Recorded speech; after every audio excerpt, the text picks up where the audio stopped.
Fala, galerinha! Essa barba tá coçando. Como é que vocês estão? Beleza? O que é hoje? Hoje é uma aula muito fácil, galera. Muito fácil. É bom, né, que vocês dão uma descansadinha de mim. Hoje a gente vai falar de método científico.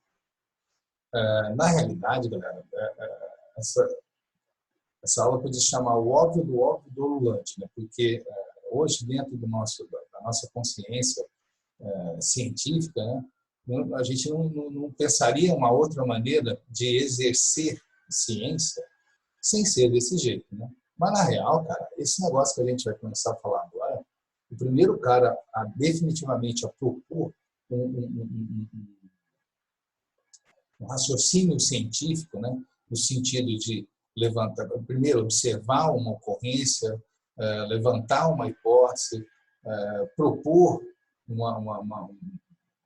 um resultado para essa hipótese, buscar um experimento de comprovação, analisar o resultado desse experimento, ver se esse experimento foi satisfatório, se respondeu aquilo que você quer, e aí definitivamente você concluir, né? O primeiro cara propor tudo isso do começo ao fim, né? Em todas as ideias da ciência moderna, foi Mendel, né? Por quê? Porque ele era um cara muito sistemático, cara. Porque ele era um cara muito, sabe, ele tinha que ser muito correto. E outros caras antes dele conseguiram também conclusões absurdas no sentido de extremamente valorosas, porém usando outros métodos. Isso é possível, né? Mas hoje em dia, cara, quando você busca uma coisa assim, essa ideia coletiva, né, que o mundo científico tem de uma sequência de eventos que a gente vai falar aqui agora é muito grande. Se um trabalho não começa assim, se um trabalho não se propõe a isso, né, um texto científico não se propõe a isso, as pessoas sequer leem, né? Qual que é o problema do Mendel? O problema é que Mendel, ninguém leu Mendel, eu sempre falo para vocês, né, nem a mãe do Mendel leu Mendel. Então, quando eles começaram a se tocar, né, desse raciocínio lógico, eles falam assim, putz, cara, o cara fez isso há 50, 60 anos atrás, 1850, 1860, foi, 67. Só que ninguém prestou atenção no que ele fez, né, na conduta dele. E hoje aquilo que ele propôs é a rotina do meio científico. É isso que a gente chama de método científico, tá bom? Então, sobre esse assunto, a gente vai fazer uma apresentaçãozinha também aqui para vocês, mas só para vocês verem que você, tipo assim, né? Você já sabe disso, você não sabia que você sabe, né? Então, vou mostrar que você já sabe isso, tá bom? Posso ir? Facinho, viu, galera? Muito fácil. Então, tá lá, método científico. Vamos tirar a carinha do tio Zizo. O tio Zizo não precisa estar aqui, você não merece ficar olhando essa coisa horrorosa. E vamos tirar ele. Pronto, agora fica mais fácil. Então, tá lá. É dito, então, método científico também, né, o método hipotético / dedutivo. É mesmo, são sinônimos, tá? Da mesma coisa. Zizo sou eu, esse cara lendo que eu vos falo. O que é isso, né, esse método científico? Vamos lá, por definição. A ciência, né, tenta explicar fenômenos e ocorrências naturais. Esse é o papel da ciência. E essas explicações devem ser testadas e confirmadas, né? Se não for possível ser testada e ser confirmada, não é ciência, tá? Sei lá, qualquer outra coisa. Existem outras partes do conhecimento humano que não é ciência. A gente está falando de religião, a gente está falando de arte, a gente está falando de filosofia. Existem outros tipos de conhecimento, tá? Que não são considerados ciências. Bem que eu acho que a filosofia é uma das maiores, das mais lindas ciências que existem, né? Agora, quando se fala especificamente dentro de ciência, tá bom? Assim, restritamente dentro de ciência, essas análises precisam seguir aquilo que nós chamamos de método dedutivo, né? Então, o conjunto, né, de procedimentos por meio dos quais um cientista consegue propor e comprovar um conjunto de explicações para determinados fenômenos, né, a gente chama de método científico. Então, o método científico nada mais do que um conjunto de procedimentos, né? Que você vai ter que fazer para que se comprove uma determinada hipótese para algo que você observou, tá bom? De forma geral, o método científico pode se apresentar nas seguintes etapas. Dependendo do livro que você estudou, eles vão resumir isso aqui, às vezes, em 4 etapas, 5 etapas, 3 etapas, às vezes colocou todas, tá bom? Etapa por etapa, para que você perceba muito bem isso daqui. Então, quais são as etapas do método científico, né? Da ideia desse conjunto de procedimentos para tentar comprovar uma ideia científica? Bom, a primeira etapa está aqui, a observação, né?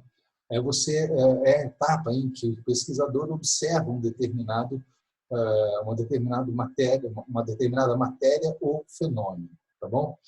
Traduzindo, é a constatação de um fato.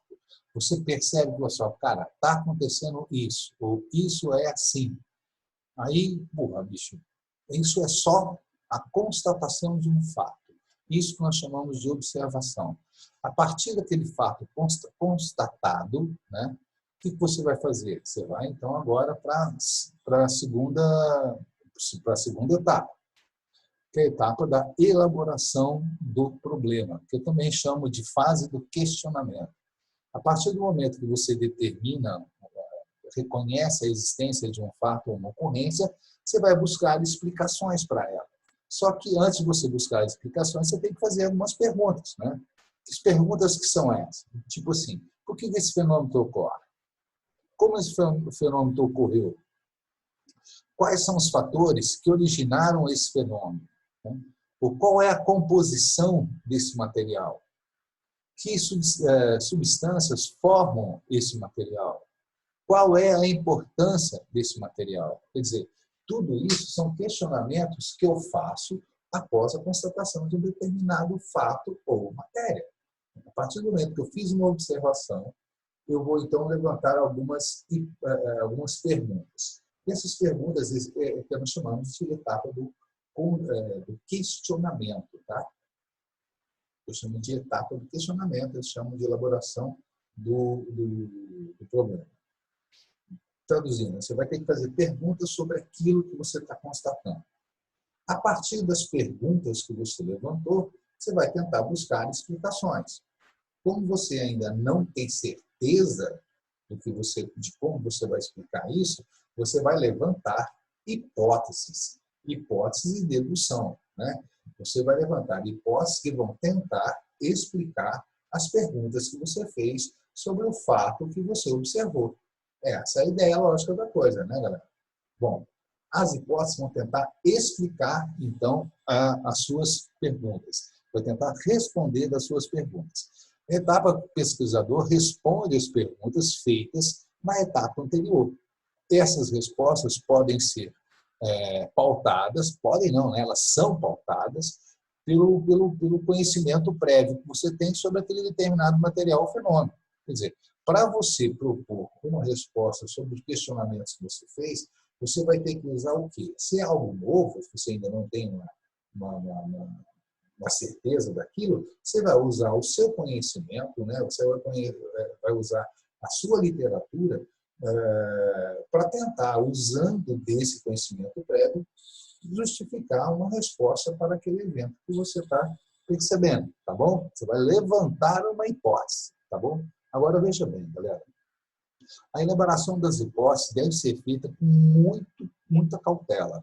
Por quê? Por meio delas, né, dessas hipóteses, é que a fase posterior, que é a fase da experimentação, será criada. A partir do momento que você levantar hipóteses absurdas aqui, ó, tentando responder aquilo que você perguntou na etapa anterior, a experimentação, que vai ser a etapa seguinte, vai ser também absurda. A experimentação não vai chegar nos resultados que você quer. Então, é muito importante que, nesse momento da hipótese, você coloque aquilo que eu chamo de hipóteses plausíveis. E essas hipóteses plausíveis, de alguma maneira, devem sugerir algum experimento que comprove essa hipótese. Tá bom? Por isso que essa parte do método esse momento do método científico, né, do levantamento de hipóteses, é muito importante. É porque não só ela vai tentar explicar as perguntas que você teve na fase anterior, como também vai te indicar quais vão ser os experimentos que você vai tentar fazer na próxima etapa para justificar essas hipóteses. Tá bom?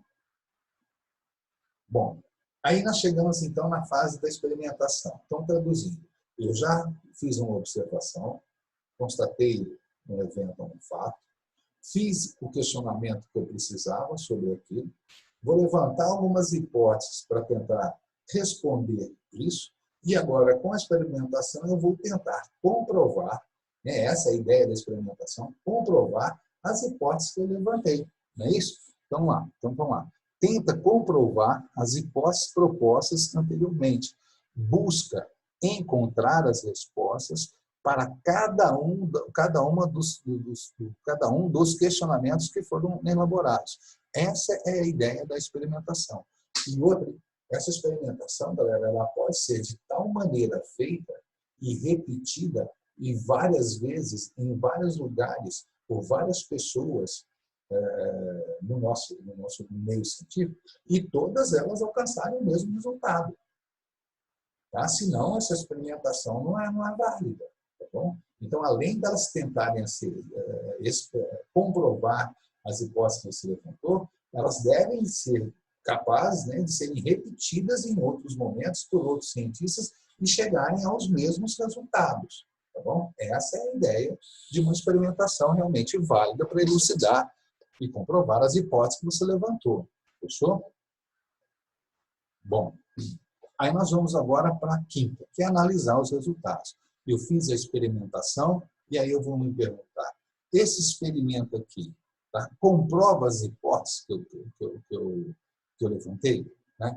Eu consigo responder todas as perguntas com esse ou esses experimentos que eu fiz? É assim, né? Na análise desses resultados, eu vou chegar a essa conclusão. O pesquisador analisa cada um dos resultados para verificar se eles são suficientes para explicar cada um dos problemas levantados e também se estão de acordo com as hipóteses.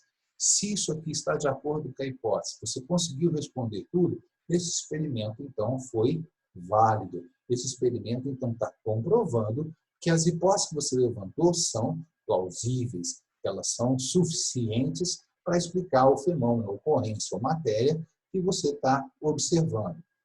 Agora, às vezes dá cocô, né, galera? Às vezes não dá certo. Então, caso os experimentos não sejam satisfatórios, novas hipóteses podem ser levantadas, tá bem? Então, tipo assim, se os resultados, vou voltar aos slides, presta atenção para você não bagunçar a cabeça. Se você chegar na análise dos resultados, elas não comprovarem as hipóteses, a experimentação não comprovar as hipóteses que você levantou, aí então você vai ter que voltar para esse terceiro passo e tentar levantar novas hipóteses, tá bom? E isso, repito, caso a experimentação que você fez não conseguiu chegar aos resultados que você esperava, tá bem? Para que novas experimentações ocorram. Está falando lá. Se os resultados da experimentação forem satisfatórios, o cientista, então, parte para a última etapa, que é a etapa da conclusão. Se tudo der certo, você segue para o sexto passo. Se as coisas não forem satisfatórias, você vai ter que voltar para o terceiro passo e levantar outras hipóteses. Falou?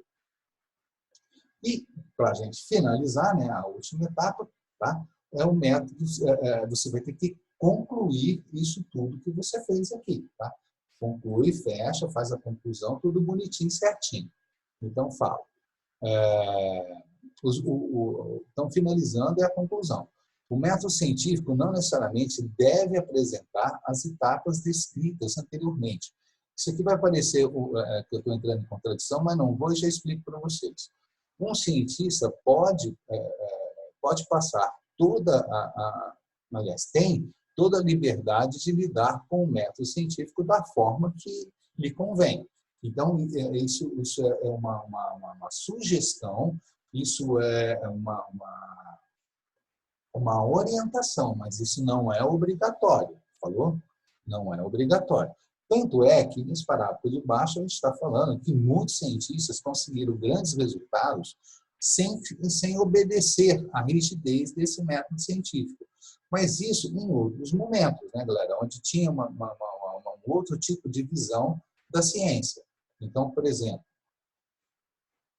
você está vendo aqui uma relação de gênios, né, do mundo científico que conseguiram resultados fantásticos, excelentes e reais até hoje, sem usar esse método científico rígido desse jeito. Porém, moçada, quanto hoje em dia, mesmo esses que nós estamos dizendo que não seguiram o método científico, hoje em dia eles procurariam fazer isso, tá? Então, pode parecer que eu estou entrando em contradição, mas não estou não, galera. Eu estou falando que isso aqui era uma coisa da época, para a consciência da época, para aquela rotina da época, tá bom? A partir do momento em que o pensamento científico se organizou, deixou de ser assim. Mas só exemplos de pessoas que conseguiram grandes resultados sem usar o método científico. Então, tem Isaac Newton, Charles Darwin, René Descartes. Por exemplo, os erros que Charles Darwin teve na ideia do darwinismo de evolução se baseou justamente porque ele não usou o método científico. Provavelmente, se ele tivesse usado o método científico, ele não teria falha da ideia darwinista, por exemplo, de não explicar o porquê da variabilidade, né? René Descartes, John Dalton, não responsável pelo daltonismo, né? Aliás, ele não é responsável pelo daltonismo, ele era um daltônico, né? Por isso que chama daltonismo, porque o excelente químico, né? John Dalton, ele era daltônico. Rutherford, né? Um dos primeiros pais da física, né? Francis Bacon, cara, só tem bitelo, mano. E por aí vai. Karl Popper, eu não consigo nem enxergar. Então, mostrando então que esse método científico, mesmo esses caras que não usaram, hoje em dia, eles usariam, né? Se fosse hoje em dia, isso daqui. A ciência vê muito melhor com isso. Como vocês estão vendo, né? É um conjunto de procedimentos. Esse resuminho aqui mostra bem. Constata-se um fato, né? Faço uma observação, levanto perguntas sobre aquele fato, vou tentar levantar hipóteses que respondam aquelas perguntas. A partir dessas hipóteses levantadas, eu vou propor experimentos que comprovem essa hipótese, eu vou fazer esses experimentos, analisar os resultados desses experimentos e, por fim, chegar à minha conclusão. Então, galera, basicamente, a organização do método científico é isso que a gente falou para vocês. Como eu falei para vocês, é uma linha muito simplesinha, muito lógica, né? Você usar uma sequência de eventos lógicos para chegar a uma conclusão. Eu vou falar alguma coisa que eu acho tipo assim, existem várias maneiras diferentes de você fazer uma coisa. A maneira mais fácil é você usando a técnica. Ele me ensinou um monte de coisa e toda vez que eu tentava, né, sair fora da técnica, sair fora da rotina para fazer determinadas coisas, ele falava assim, ó, cuidado, você pode até tentar, mas a chance de dar errado é muito maior. Você usando a técnica, você usando os procedimentos corretos, a possibilidade de você chegar ao melhor resultado é sempre muito maior. Então, a ideia da gente seguir, né, essa conduta do pensamento científico é justamente tornar o nosso papel, o nosso resultado, melhor dizendo, mais fácil. Né? Essa é a ideia, até quase uma ideia confortável. Mas, repito, isso não é obrigatório. Falou, galera? Isso não é algo que necessariamente tem que fazer assim, senão não é ciência. Voltando ao primeiro slide, quando eu falei para vocês, ciência ela tenta explicar de maneira cabal determinados eventos e ocorrências da natureza. Como você vai fazer isso? Não importa. Desde que seja realmente uma explicação, que seja comprovado, experimentado, que outras pessoas possam chegar a esse mesmo resultado. Falou? Sem